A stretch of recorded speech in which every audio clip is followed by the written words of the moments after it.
जैसा कि आपको मालूम है कि इन दिनों ऑक्सीजन कंसंट्रेटर्स की मांग लगातार बढ़ती चली जा रही है।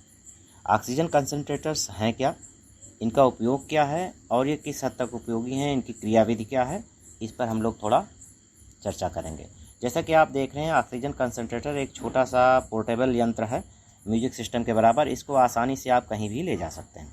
इसका मुख्य कार्य, जैसा कि इसके नाम से स्पष्ट है, ये वायुमंडल के जो भी हवा है उससे ऑक्सीजन को छानता है, उसको कंसंट्रेट करता है और फिर मरीज को उपलब्ध कर देता है। तो अब इसके पार्ट्स के बारे में थोड़ी जानकारी प्राप्त करेंगे, क्रियाविधि क्या है इस पर भी चर्चा करेंगे। सबसे पहले जो वायुमंडल की हवा है उसको ये मोटर के माध्यम से अपने अंदर खींच लेता है यंत्र, कंसंट्रेटर। इसके बाद यहाँ पर ये कंप्रेस करता है, एक चैम्बर होता है, कंप्रेस करता है। वहाँ पर कंप्रेस करने के बाद हीट एक्सचेंजर में जो भी हवा है वो जाती है, उसके बाद सर्ज टैंक में इकट्ठा होती है। फिर जो सबसे मेन इसका पार्ट है, सबसे मेन पार्ट है, इसमें 2 मॉलिक्यूलर सीव लगे रहते हैं, 2 सिलेंडर होते हैं जिनमें मॉलिक्यूलर सीव रहती हैं। इसमें मुख्य रूप से एक कंपाउंड होता है जियोलाइट भरा रहता है, दोनों जो सिलेंडर्स हैं इनमें।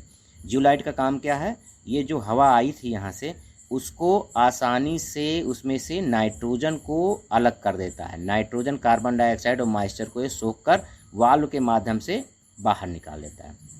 और ऑक्सीजन जो 90 से 95% शुद्ध होती है उसको ये इकट्ठा कर तैयार करके छान कर प्रोडक्ट टैंक में भर देता है। यहाँ पर प्रोडक्ट टैंक से आप प्रेशर कंट्रोलर के माध्यम से जो भी वांछित ऑक्सीजन आपकी है, जो भी मरीज को रिक्वायरमेंट मरीज का है, उसके आधार पर प्रेशर कंट्रोलर के माध्यम से ऑक्सीजन आउटपुट प्राप्त कर सकते हैं।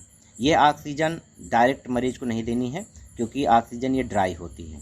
जो आपको इसके माध्यम से ऑक्सीजन मिली है कंसंट्रेटर के माध्यम से, ये ड्राई है।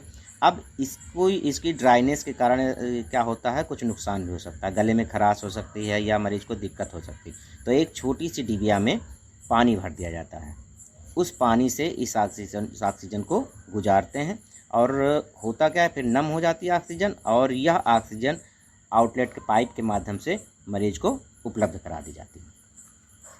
तो आप फिर से देखिएगा, जो कंसंट्रेटर है ये एलएमओ का विकल्प हो सकता है। अगर एलएमओ यानी कि लिक्विड मेडिकल ऑक्सीजन नहीं उपलब्ध, सिलेंडर नहीं उपलब्ध है तो उसका विकल्प हो सकता है।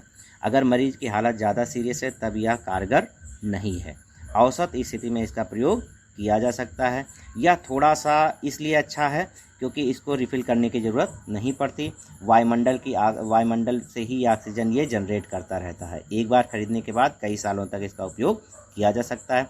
अब इसमें यंत्र देखिएगा, यहाँ पर जो ये नॉब लगी है इसका काम क्या है, ये ऑक्सीजन सप्लाई को नियंत्रित करता है और इस पाइप के माध्यम से ऑक्सीजन निकलता है।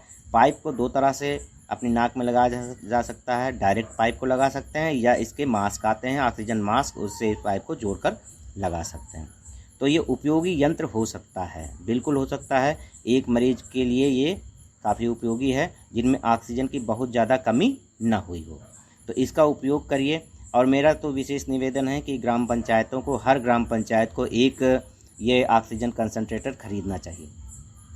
ज़रूरत पड़ने पर अपने ग्राम सभा के जो भी बीमार व्यक्ति हैं, डॉक्टर की सलाह पर आप उसे यह उपलब्ध करा सकते हैं। पूरी जनता आपकी आभारी रहेगी। तो जल्दी ही नवनिर्वाचित ग्राम प्रधानों से मेरी यही दरख्वास्त है कि वो अपनी ग्राम सभा में कम से कम एक ऑक्सीजन कंसंट्रेटर ज़रूर खरीदें। सबसे पहले एक ऑक्सीजन कंसंट्रेटर खरीदिए और अपनी ग्राम सभा में जो भी पीएचसी है, अगर पीएचसी नहीं है तो नज़दीकी पीएचसी को आप दान भी कर सकते हैं, या अपनी ग्राम सभा में अगर कोई एमबीबीएस हैं या कोई शिक्षित डॉक्टर हैं तो आप उनको उपलब्ध करा सकते हैं। धन्यवाद सर।